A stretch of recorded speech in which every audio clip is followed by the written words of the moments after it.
Assalamualaikum warahmatullahi wabarakatuh. Perkenalkan, saya Anjani Dewaningsih. Saya Clara Oleh Septiana. Saya Risa Yumaniar. Saya Michelle Aulia. Kami dari kelas BDA 02 ingin membahas tentang sejarah yang ada di Museum Satria Mandala, Jakarta. Museum Satria Mandala adalah museum sejarah perjuangan tentara Indonesia yang terletak di Jalan Gatot Subroto, Jakarta Selatan. Museum yang diresmikan pada tahun 1972 oleh mantan Presiden Indonesia Soeharto. Ini awalnya adalah rumah dari salah satu istri mantan Presiden Indonesia Soekarno, yaitu istrinya yang bernama Ratna Sari Dewi Soekarno. Dalam museum ini dapat ditemui berbagai koleksi peralatan perang di Indonesia dari masa lampau hingga modern. Meriam 25 PDR berasal dari Inggris. Meriam ini merupakan sisa Perang Dunia Kedua yang ditinggalkan tentara sekutu di daerah Aceh. Tahun 1948 dipergunakan oleh pasukan Indonesia dalam melawan Belanda di daerah Aceh Timur. KRI Macan Tutul 602 merupakan alutsista dari Satuan Kapal Cepat Generasi Pertama TNI Angkatan Laut buatan Jerman Barat. Kapal tempur ringan dengan membawa senjata mematikan dikembangkan pertama kali pada Perang Dunia ke-1 dan dikenal sebagai Coastal Motorboats. Kapal yang hanya berbobot sekitar 15 ton ini digunakan sebagai bagian dari pertahanan pantai. Selanjutnya kami akan memasuki pintu masuk Museum Satria Mandala. Mari kita lihat sejarah apa saja yang ada di dalam Museum Satria Mandala. Ini adalah replika pertempuran Surabaya 10 November 1945. Pada bulan Oktober 1945, tentara Serikat Inggris mendarat di Surabaya. Mereka berjanji tidak akan mencampuri urusan dalam negeri Republik Indonesia. Karena Inggris sudah menepati janjinya, timbullah insiden bersenjata yang meningkat menjadi pertempuran. Dalam satu insiden, Brigadir Jenderal Malbing tertembak mati. Ini adalah replika pembentukan Tentara Keamanan Rakyat 5 Oktober 1945. Setelah berusia 1,5 bulan, pemerintahan RI merasakan sangat diperlukan satu tentara nasional sebagai aparat kekuasaan karena pasukan-pasukan Serikat telah begitu jauh merongrong kedaulatan RI. Pada tanggal 5 Oktober 1945, Presiden menyatakan berdirinya Tentara Keamanan Rakyat yang disingkat dengan TKR. Mulai saat itu di mana-mana dibentuk TKR sebagai digambarkan dalam diorama ini. Kemudian ada badan-badan perjuangan. Keputusan pemerintah untuk tidak membentuk tentara nasional tidak memuaskan sekelompok para pemuda. Mereka tidak memasuki BKR atau Badan Keamanan Rakyat, melainkan mereka membentuk badan-badan perjuangan. Diorama ini menggambarkan Kongres Pemuda yang dihadiri oleh 23 badan-badan perjuangan dari seluruh Indonesia pada tanggal 10 sampai 11 November 1945 di Balai Mataram, Yogyakarta. Adegan ini menggambarkan tatkala delegasi Surabaya berpamitan untuk kembali ke medan juang. Berikut adalah replika pembentukan Badan Keamanan Rakyat pada 22 Agustus 1945. Rapat Panitia Persiapan Kemerdekaan Indonesia memutuskan untuk tidak membentuk tentara nasional, melainkan sebuah Badan Keamanan Rakyat atau BKR. Keputusan ini diumumkan dalam pidato Presiden Republik Indonesia tanggal 23 Agustus 1945 pada malam hari. Para pemuda segera menggunakan SKR sebagai wadah perjuangannya, sehingga dalam kenyataan menjadi korup perjuangan bersenjata. Mereka melopori perebutan kekuasaan dari tangan Jepang berbagai pelosok tanah air. Kaca ini adalah kaca jendela Gedung Bank Internasional yang berlokasi di Jembatan Merah Surabaya, di mana pada tanggal 30 Oktober 1945 di tempat ini terjadi insiden tentara Indonesia dan tentara Inggris. Berikut adalah meja dan kursi tamu di kediaman Pangsar Sudirman.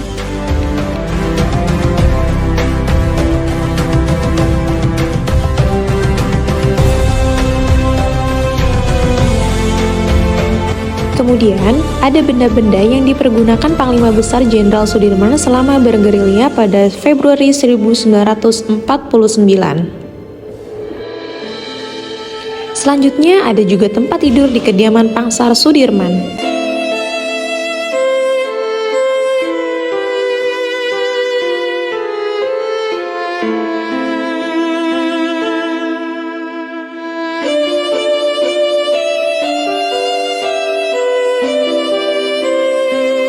Adapun meja dan kursi tamu di kediaman Legend Urip Sumoharjo.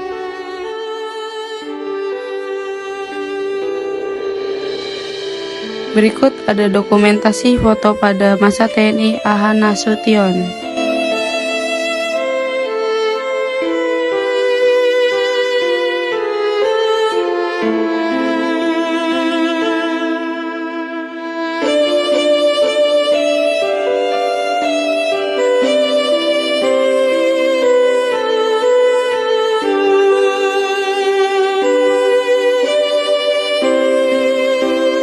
Kemudian ada pun Sumpah Prajurit.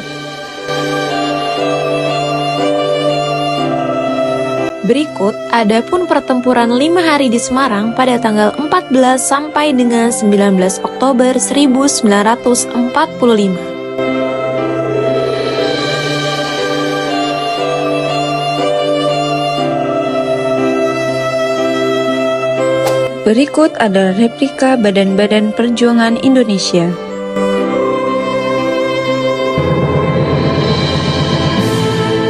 Mari kita lihat senjata-senjata pada zaman pertempuran dan perjuangan bangsa Indonesia.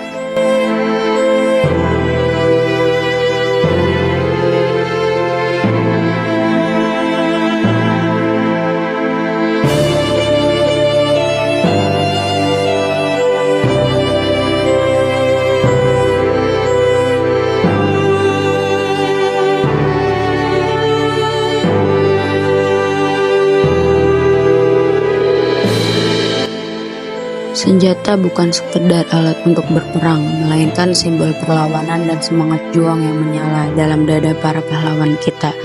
Di masa penjajahan, bangsa Indonesia yang serba terbatas dalam persenjataan justru menunjukkan kekuatan yang luar biasa melalui keberanian, taktik gerilya, dan tekad yang tak pernah padam.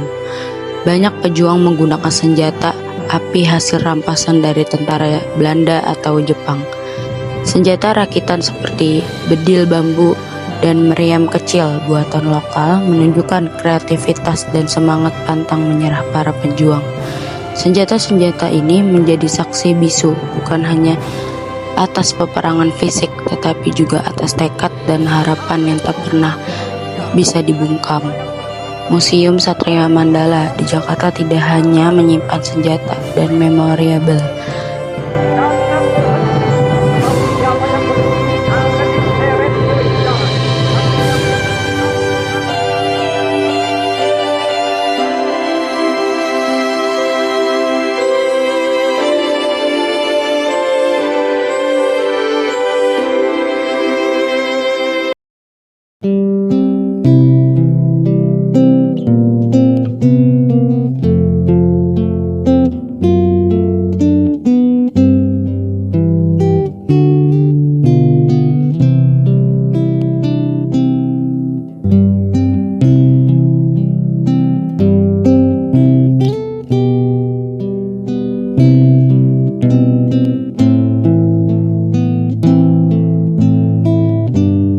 beragam pesawat bersejarah yang pernah digunakan oleh Tentara Nasional Indonesia.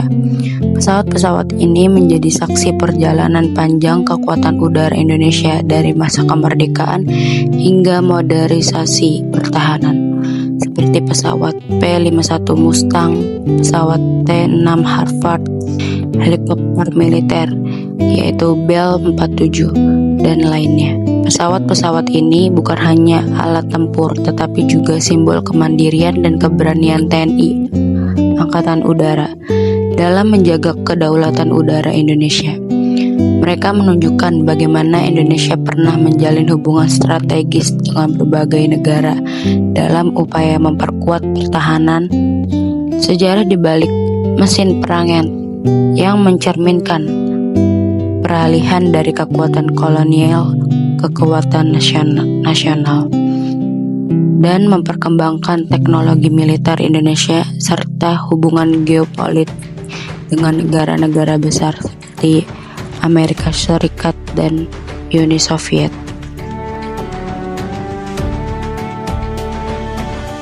Jangan sekali-kali meninggalkan sejarah. Bangsa yang besar adalah bangsa yang menghargai pahlawannya. Sekian dari kelompok kami. Wassalamualaikum warahmatullahi wabarakatuh.